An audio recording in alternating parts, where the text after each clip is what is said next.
kabajamtoota hordoftoota Su'aadaa Tuub jirra jirtu akkam jirtu amma ganama subiidha ciree ganamaati ciree ganamaa akka ofii kiyyaa itti qopheeffadhuun isiniif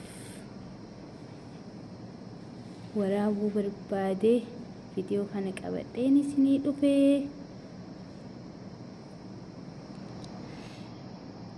egaa wantiin ani hojjechuu deemu caccabsaadha. Caccabsaanii aadaa keenya aadaa Oromoo keessatti qorsii ganamaallee nyaatamaa namni nyaata mirxiidha jedheetiin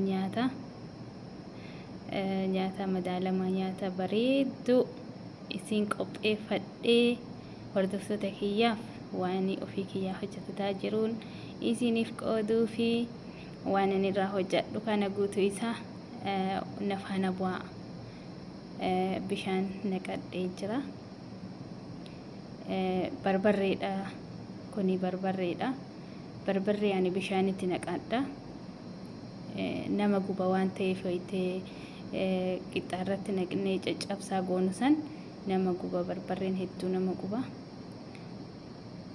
Amma ashaboo itti naqachaan jira.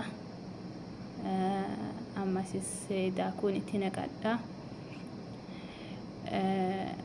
Barbarree fi bishaan dura waliin akka naaf tolan godha. Asirratti wanti ani isin ibsuu barbaadu biyya keenyatti akkuma beekamu aadaa Oromoo keessatti dhadhaadha kan hojjetamuuni. As gaa biyya Arabaa kanatti amma ani zayituunii qopheeffadheen jira.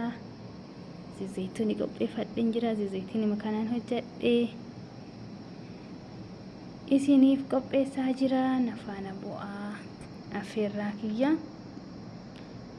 hanga dhuma viidiyoo kanaa ilaala. Subscribe, share, like illee godhaa. Jajjabeessaa Su'aadaa Tuub haaraa waan gaggaarii qabadheen isinii dhufa. Ammaaf waan an dogoggora kiyyaa sirreeffadhe jedha.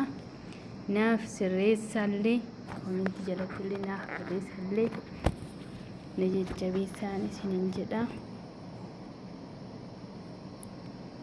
Toleka amma barbarree fi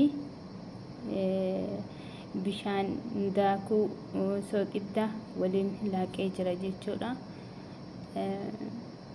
Tole amma fi bukeessee walitti deebina. Kunoo akkuma isiniin jedhee dhufeetiin jira. Ammas kunoo qibaabaa qopheeffadheen jira. Kan irra qibaafadhu qixxaa kunoo saanii qopheeffadheen jira. Bukeetiyya tana achirratti baafadha. Nyaanna isinillee akkana wajjin nyaattan abdiin isinirra qaba. Seenaa like godha, subscribe godha, share godha, na jajjabeessaa. Waan an balleesse na gorfadha. Komentii jalatti nan arrabsinaa isiniin jedha. Galatooma hanga dhumaa na wajji tura hanga baasu. Toleka akkuma isiniin jedhee hunoo baafadheen jira. Qixxaan kiyyaa akkuma barbarreedhaan daakuu fi barbarree waliin bukeessetti hunoo amma bahee jira. Malkiin isaa bareedaa tahee bahee jira kunoo. Amma nan caccabseetiin walitti deebinaa isiniin jedha. Kaaniin caccabsa kaama caccabsaa kiyyaa warriin ana laaltanii hojjetatu feetanii hunoo bifa kanaan hojjetadha. Daa'ima qopheeffadhee zayituunii qopheeffadheen jira. Bakka dhadhaa naabuuti jedheeti kaa'igaa naaf kolchaa asirratti dhadhaan hojjetamaa jettanii yoonatti laaltan taatillee zayituunii nyaata madaalamaadha. Homaa rakkoota kan qabdu nyaata keessatti fayyaa qaama keessatti illee gaariidha. Zayituuniin bakka dhabamne bakka dhadhaan itti kaluun jirretti kanatti fayyadamna. Biyya koo biyya Oromiyaa biyya dhadhaa itti gaafa galee caccabsaa bareedduun hojjedha. Ammaaf ciree subii kiyyaa kana qopheeffachaa jira. Isinis akka qopheeffatan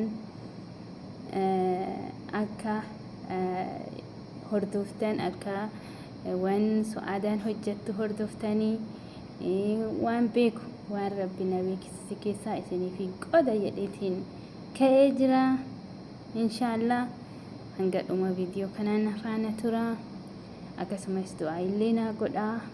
Yaadni kee muraadni kee akka galma gahuu akka na jajjabeessitan abdii isinirraa qabaa qomoowwan koo. Egaa ka bifa kanaan hunoo caccabsaa hiyya illee qopheesseetiin jira. Kunoo caccabsee fixadhee deebi'eetiin jira. Kunoo bunallee danfisee jira. Jabanaan kiyyalleen kana kunoo bunallee isin danfisee kunoo akkuma hanguma qabnuun hanguma tolteen viidiyoo waraabbanna.